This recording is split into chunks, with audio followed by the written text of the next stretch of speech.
ಮಾನವ ಹಕ್ಕುಗಳ ಪ್ರಸಿದ್ಧ ಹೋರಾಟಗಾರರು, ನಮ್ಮಿ ಕಾರ್ಯಕ್ರಮದ ಮುಖ್ಯ ಅತಿಥಿಗಳಾದ ಶ್ರೀ ಯೋಗೇಂದ್ರ ಯಾದವ್ರವರು ತಮ್ಮ ಅತಿಥಿ ಸಂದೇಶಕ್ಕಾಗಿ.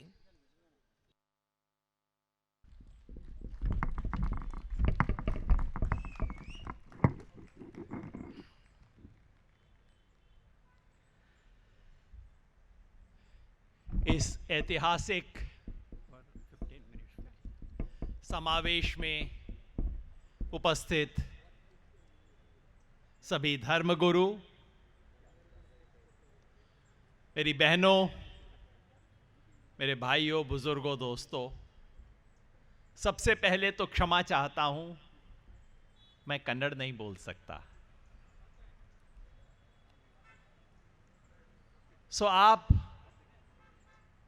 मैं तो आपको अपनी हिंदी हिंदुस्तानी में कुछ कह सकता हूं। अगर मेरी बात आपको कान से सुनाई ना दे तो दिल से सुन लीजिएगा, दिल की आवाज जरूर सुन जाएगी।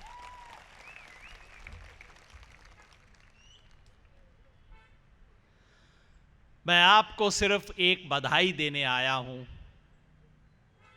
इस समावेश के 3 संदेश देने आया हूं और एक सवाल का जवाब देने आया हूं।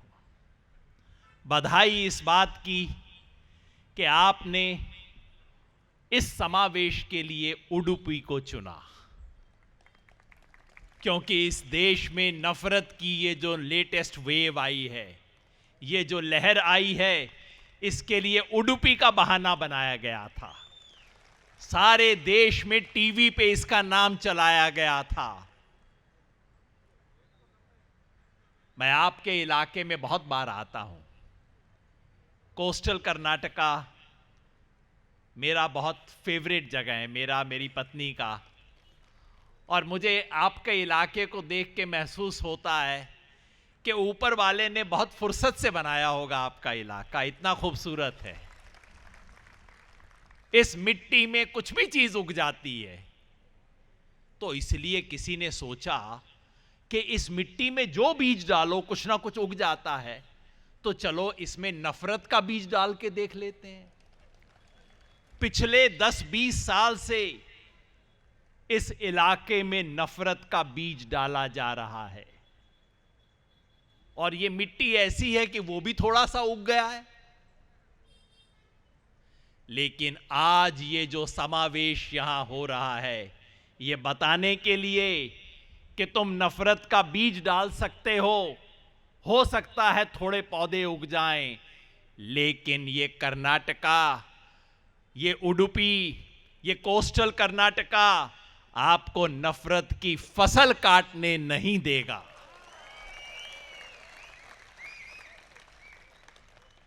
वो कहते हैं मंदिर वहीं बनाएंगे, हम कहते हैं हम सौहार्द यहीं बनाएंगे। जिस उडुपी के नाम से तुम देश में दंगा फसाद करते हो, हम सौहार्द की शुरुआत भी उसी उडुपी से करके दिखाएंगे।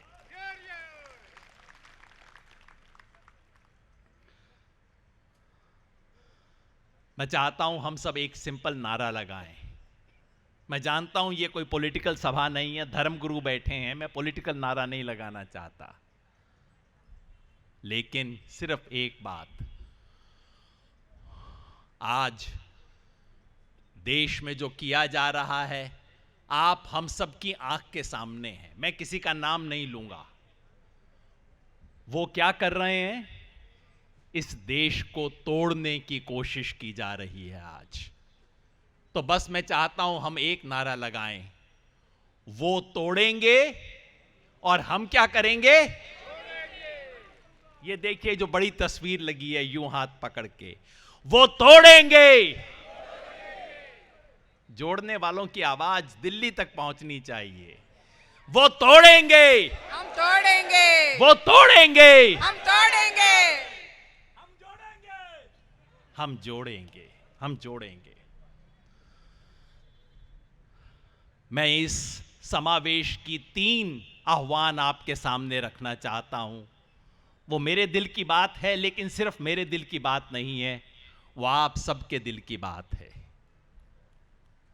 पहली बात, ये जो तोड़ने वाले हैं, ये इस मुल्क में 2 दर्जे के शहरी पैदा करना चाहते हैं, 2 दर्जे के नागरिक, 2 दर्जे के सिटीजन बनाना चाहते हैं, एक फर्स्ट क्लास और एक सेकंड क्लास, एक मकान मालिक, दूसरे किराएदार। दिल्ली में मैं देखता हूं कई बार, हमारे दोस्तों को कभी कभी जोश आ जाता है, कहते हैं हिंदी राष्ट्रभाषा है। मैं पूछता हूं भाई कहां लिखा है? हिंदी राष्ट्रभाषा है ये कहां लिखा है? संविधान में तो नहीं लिखा। ये हिंदी तो 250 साल पुरानी जुबान है, कन्नड़ा तो 2500 साल पुरानी है। तो ये जो तुम सोचते हो कि तुम मकान मालिक, हिंदी वाले एक मकान मालिक, बाकी लोग किराएदार, ये तो नहीं चलेगा ना। इसी तरह से इस देश में कोशिश हो रही है कि एक खास मजहब वाले मकान मालिक और बाकी सब किराएदार।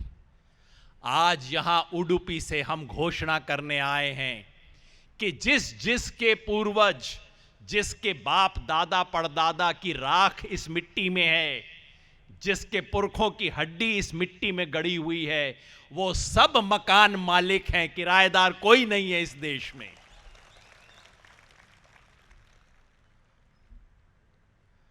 दूसरी घोषणा, ये कहते हैं कि ये सेकुलरिज्म क्या बला है, कहां से आ गई? हमें बताया जाता है कि नहीं नहीं, ये तो कॉन्स्टिट्यूशन में थी नहीं, ये तो 1976 में इंदिरा गांधी ने डाल दिया था, नहीं तो सेकुलरिज्म था नहीं। ये झूठ है। ये सेकुलरिज्म अंग्रेजी का लफ्ज है, भूल जाइए। हमारे इधर कहते हैं सर्वधर्म समभाव। हमारे तीनों धर्मगुरु बोले सब धर्मों को एक समान मानना इस देश के संविधान में पहले दिन से लिखा हुआ है। 1975 में नहीं आया, 1950 के इस देश के संविधान में यह बात लिखी हुई थी, right to equality, right to religion, right to culture, पहले दिन से लिखा हुआ है। और यह सिर्फ संविधान की बात नहीं है, इस देश के स्वतंत्रता आंदोलन ने यह बात स्थापित की थी। संविधान बनने से पहले इस पे राजी हो चुके थे। सन 1928 में जब संविधान कैसा बनेगा उसका ड्राफ्ट बना था, तब यह बात उसमें लिखी गई थी, क्योंकि यह इस देश के स्वतंत्रता आंदोलन का सार है। और यह सिर्फ स्वतंत्रता आंदोलन की बात नहीं है, उससे भी पहले की बात है। गौतम बुद्ध ने कहा मैत्री, अशोक ने कहा, अकबर ने कहा। ये जिसे आज हम सेकुलरिज्म कहते हैं, वो सिर्फ कोई अंग्रेजी या अंग्रेजों की देन नहीं है। ये हमारे संविधान का, हमारे स्वतंत्रता आंदोलन का और हमारी सभ्यता का मूल मंत्र है। ये 5000 साल से देश ऐसा चल रहा है। ये सब कुर्सी पे जो बैठते हैं, कुर्सी पे बैठेंगे, एक दिन कुर्सी इनकी भी चली जाएगी। वो जो कहते हैं ना, इनसे पहले भी जो तख्त नशी था, उसे भी अपने खुदा होने का यकीन था। तो ये जो तख्त पे बैठते हैं, अपने आप को खुदा समझने लग जाते हैं। तुमसे पहले भी ये देश था, तुम्हारे बाद भी ये देश रहेगा। और इस देश का धर्म है सब लोगों को साथ लेके चलना, सब मजहब की, सब धर्मों की इज्जत करना। ये इस देश का धर्म है। और जो इस धर्म का पालन नहीं कर सकेगा, वो इस देश में कुर्सी पे नहीं बैठ सकेगा। तो ये दूसरी घोषणा कि ये सेकुलरिज्म जो है, ये स्वधर्म है इस देश का, ये देश का धर्म है। और तीसरी घोषणा वो ये, आजकल इस देश में सेडिशन की बड़ी बात चलती है। कौन देश प्रेमी, कौन देशद्रोही, और ये कुछ लोग बैठे अपने आप सर्टिफिकेट इशू करते रहते हैं, तुम देश प्रेमी, ये देशद्रोही, तुम देश के खिलाफ, तुम देश के खिलाफ। मैं कहना चाहता हूं, मेरा सिर्फ एक सर्टिफिकेट है, और वो मेरा नहीं है, इस देश का सर्टिफिकेट है। जो इस देश के लोगों को जोड़े वो देश प्रेमी है, और जो इस देश में हिंदू मुसलमान में, हिंदू सिख में, ईसाई मुसलमान में, इस देश में भाई भाई में, बहन बहन में नफरत फैलाए, लड़ाई करवाए, घृणा फैलाए, वो देशद्रोही है। सहमत हैं सब लोग? सो हाथ उठा के हम तीनों बातों पे बोलेंगे, है ना ये देशद्रोह? हम सब जानते हैं कौन देशद्रोही है। इस देश में किसी का नाम लेने की जरूरत नहीं है, सबकी आंख के सामने हो रहा है। आज इस देश में जो बुलडोजर चल रहा है, वो बुलडोजर किसी इमारत पे नहीं चल रहा, वो बुलडोजर किसी धर्मस्थल पे नहीं चल रहा, वो बुलडोजर हिंदुस्तान की इमारत पे चल रहा है। ये बुलडोजर हमारे संविधान पे चल रहा है, हमारी सभ्यता पे बुलडोजर चल रहा है। ये हम होने नहीं देंगे। आज इस सभ्यता, आज इस समावेश में हम आए हैं ये कहने के लिए कि हर हिंदुस्तानी, हमारा मजहब अलग होगा, हमारा इबादत करने का तरीका अलग है, लेकिन जब इस देश और इसकी बुनियाद को बचाने की बात आएगी तब हम सब एक साथ खड़े होंगे। और बस इसी से जुड़ा आखिरी सवाल, मेरे कई दोस्त पूछते हैं, और खास तौर पे पिछले कुछ हफ्ते से कुछ मायूसी छा गई है। दोस्त पूछते हैं, योगेंद्र हम कामयाब होंगे क्या? जीतेंगे क्या हम इस लड़ाई में? मैं कहता हूं मेरे दोस्त, कुछ लड़ाई होती हैं जिसमें ये सवाल पूछे नहीं जाते। कुछ लड़ाई होती हैं ऐसी जिसमें सवाल ये नहीं पूछा जाता कि हम जीतेंगे या नहीं। क्या हम जीतेंगे ये सवाल नहीं पूछा जाता, कब हम जीतेंगे सिर्फ ये सवाल पूछा जाता है। आज इस देश पे बुलडोजर चलाने वालों के हाथ में मीडिया है। इतनी शानदार आपने उडुपी में रैली की, अगर ईमानदार मीडिया होता, अगर सच्चा देश होता, तो आज शाम इस देश के टेलीविजन चैनल की हेडलाइन ये उडुपी की सभा होनी चाहिए थी, लेकिन नहीं होगी। कल के अखबार में आपको छोटी सी जगह मिल जाएगी बस। मैं किसी पत्रकार को दोष नहीं देता भाई, ये कर्मचारी हैं, अपना काम ईमानदारी से कर रहे हैं, लेकिन आज इस देश में जो बुलडोजर चला रहे हैं उनके हाथ में मीडिया की गर्दन है। मीडिया उनके पास है, पैसा उनके पास है, कुर्सी उनके पास है, लाठी उनके पास है, पुलिस का डंडा उनके हाथ में, बड़ी बड़ी कुर्सियां उनके हाथ में, बड़े सरमाएदार उनकी जेब में, और मीडिया उनकी गर्दन में, मीडिया की गर्दन उनके हाथ में। तो हमारे पास क्या है? हमारे पास इस देश की मिट्टी है, हमारे पास गौतम बुद्ध हैं, हमारे पास बसवन्ना हैं, हमारे पास स्वामी विवेकानंद हैं, सूफी परंपरा है। 5000 साल की इस देश की मिट्टी हमारे साथ है। क्या ये मिट्टी हारेगी? आप बताइए, क्या ये मिट्टी हारेगी? जरा हाथ हिला के बताइए, हारेगी? नहीं। हमारे पास इस देश के आजादी के आंदोलन की विरासत है।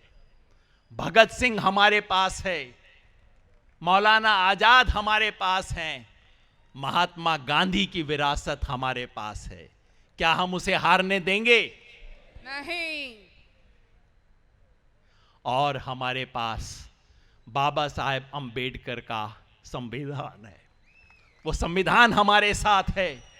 कितना भी ये कर लें, उस संविधान की प्रिएम्बल प्रस्तावना वो आज भी हमारी है। हम खाली हाथ नहीं हैं। सवाल ये नहीं है कि हम जीतेंगे या नहीं, सवाल ये है कि इतनी बड़ी पूंजी लेके हम कब जीतेंगे, कैसे जीतेंगे।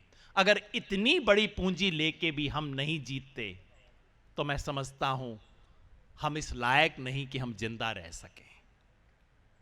तो हम सब लड़ेंगे और जीतेंगे। तो मिलके मेरे साथ कहिए, जय हिंद। जय हिंद। आवाज नहीं पहुंची। हिंद की विजय की बात दूर तक पहुंचनी चाहिए। आपने सुना नहीं, हमारे क्रिश्चियन धर्म गुरु ने अपनी बात का खत्म करके क्या बोला था? जय हिंद। ये हम सब का मारा होगा। जय हिंद। जय हिंद। जय हिंद। जय हिंद। वो तोड़ेंगे, हम तोड़ेंगे। वो तोड़ेंगे, हम तोड़ेंगे। शुक्रिया। हम किराएदार नहीं हैं, हम मालिक हैं। हिंदुस्तान हर जुबान की नक्शा है, हर दिल की आवाज है करके बहुत अच्छा संदेश आपने दिया है। सहबारवे के तरफ से आपको बहुत बहुत धन्यवाद।